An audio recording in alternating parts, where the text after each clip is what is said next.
Hi Aries, welcome to Magpie Moonchild. This is your weekly general Tarotscope for the week ahead. It's really hot today, so if I look a bit red in the face or you can hear the fan going, it's because it's really hot here in the UK today while I'm filming this.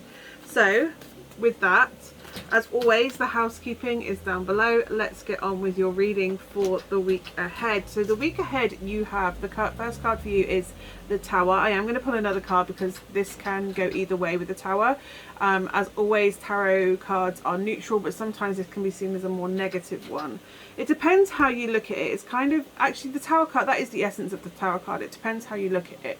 This is something coming bolt out the blue and knocking the wind out of your sails. If you look, that lightning bolt is hitting this tower, but if you look, it's actually been really poorly constructed.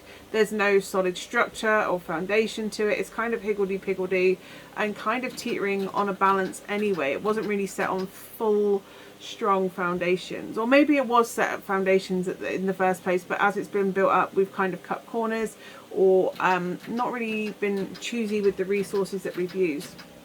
And in some cases, we've used the best resources we even had to hand at that time. And that's fine too. Whatever happened before this hit, the repercussions of this hitting is that it will require rebuilding, restructuring, because everything you've kind of known and built up to a certain point is all about to come sweeping out. It's about to change the whole landscape where you are right now.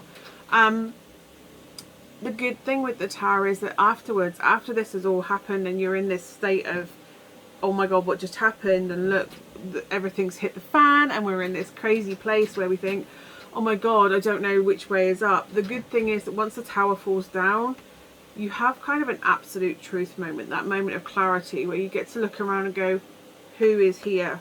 Who are my people? Who's here when the shit hit the fan?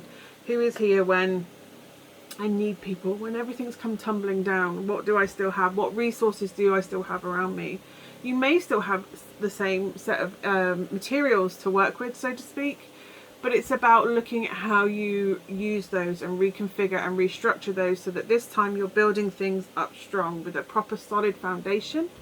If this is to do with a relationship and a relationship has just ended out of nowhere, you don't necessarily have that person still in your life. You do still have your friends and family around you to support you, to have that.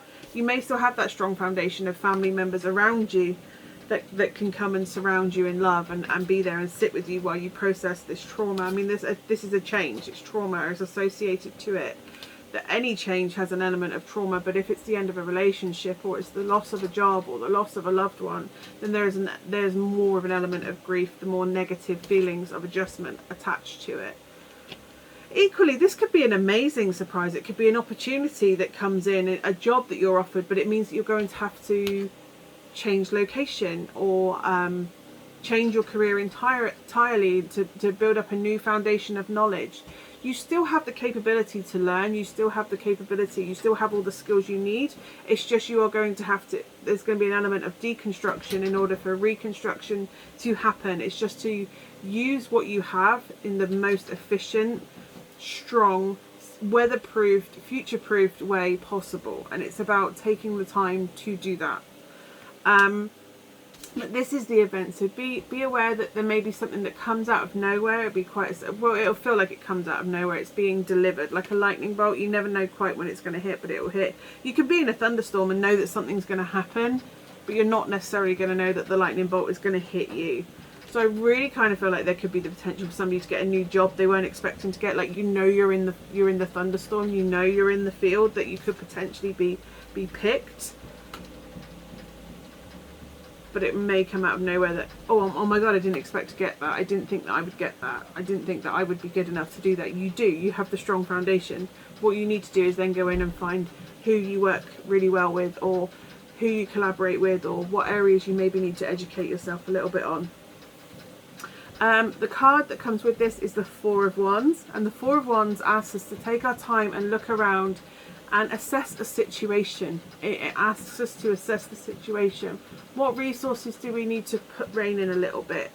What do we need to let go? And again, after this sort of storm, this is the reassessment. This is what I call my midterm review. What do I need to use to carry forward on my journey? What do I need to do? And this can be even your home environment. Maybe all of a sudden somebody decides to buy your house, or all of a sudden you have to move, or it can be anything out of the blue. But it's taking that time after this is hit and going, right, what do I need to do? What do we already have? What do we need to bring in? Where do we move forward? What obstacles are potentially going to come up that we need to be prepared for? And it's about taking that time to assess the situation, to take stock of where we are. Also, I kind of feel like it could be around the 1st of August. I'm reading, I mean, obviously if you are finding this, read at a different time, because timing is non-linear when it comes to spirit. You can find it when you're supposed to hear it, but I really feel like something around the 1st of August as the wheel turns, because this reminds me of the 8 points in which the wheel turns, and on the 1st we come into Lamass. So possibly, maybe as a result of the 1st of August, this is where this news comes in, or around that time as we're moving from one Sabbath into the next one.